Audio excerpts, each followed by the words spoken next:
So guys, papakita ko sa inyo ngayon kung paano natin makikita ang stator na sira. Yan, ito po, stator po ito ng KMX 125. Guys, ito pala yung stator na ibang model naman ng KMX 125 Kawasaki. Ito yung dalawa na to, ito po ang sira, papakita ko sa inyo. Din siya. Sige. Kasi dalawang poste yun eh. Ayan nasa 160 na lang, 170.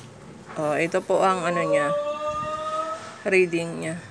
So, ibig sabihin, mahina na siya.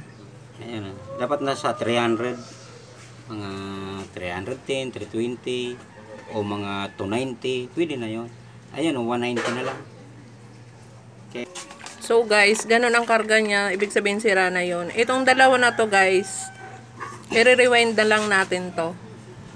Yan, nagre-rewind po kami yan dito. Tatanggalin natin yan. Papanibagong rewind yan, guys. Tirarin mo yung cellphone mo para mapuko. Ano ba yan? Yan, guys. Sinisira niya na yan kasi i-rewind natin yan. Ayan.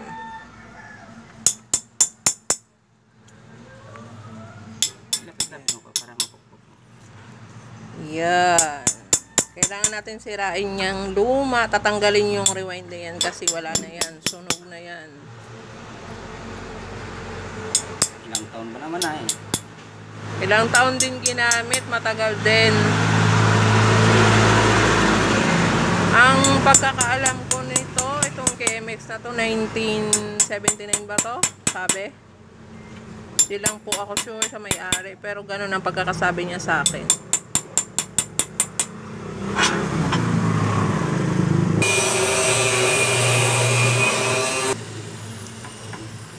Yan. Kung makikita nyo guys, yung tinatanggal niya, yan yung dati niyang rewind. Yan yung magnetic wire, pero kailangan na talaga natin tanggalin yan kasi babaguhin natin ang rewinding yan. Yan o. Marami yan, marami. Dalawang poste yung sisirain natin yan guys. I-rewind na natin yan.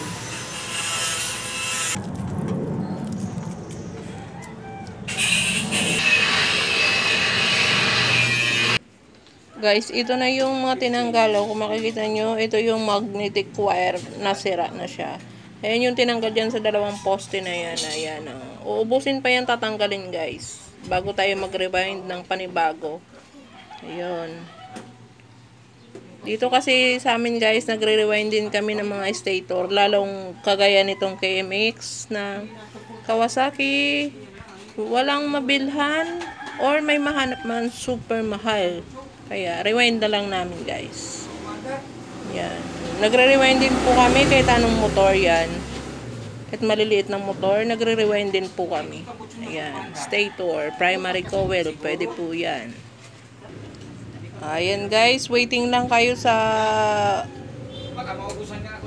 tapos na rewinding nito. Papakita ko din sa inyo kung anong kalalabasan ng na-rewind na nito tsaka yung karga niya, yung bago na pong rewind. Ayan, thanks for watching. Pa-share na rin naman po ng aking video. Thank you.